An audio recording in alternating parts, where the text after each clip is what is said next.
A small group of demonstrators gathered outside Mayor John Whitmire's home Sunday morning calling for justice for Lorenzo Salgado.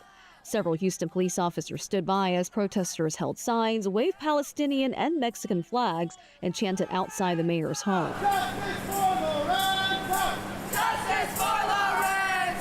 For organizer Stephy Padilla, founder of Immigrating Youth Texas, the demonstration was personal.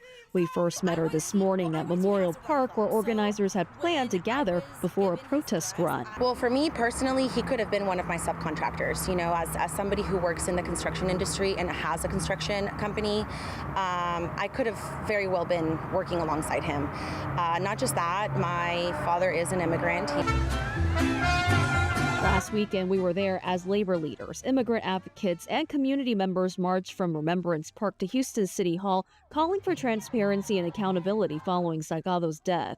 Padilla says after months of taking those concerns to City Hall and feeling like they weren't getting anywhere, she decided it was time to bring the message directly to the mayor. I did threaten him 2 weeks ago and told him that I was done coming to City Hall. I was done wasting my time, that from today on I was going to be applying harder pressure on him. This is one of the many things that we are doing. Padilla says her group is also calling for the release of the two remaining detainees still in ICE custody. Earlier this week, one of the men detained during that same federal immigration operation, Jose Trinidad Rojas Pliego, was released from federal custody. He later returned to the memorial where he says he last saw Salgado alive, saying he too wants justice for his boss, who he called a friend. And just like he probably feels violated and how he feels uncomfortable, that's exactly how our Latino community feels right now. Mayor Whitmire did not come outside while we were there. Padilla says Sunday's demonstration is just the beginning, and she plans to continue putting pressure on city leaders until she sees change.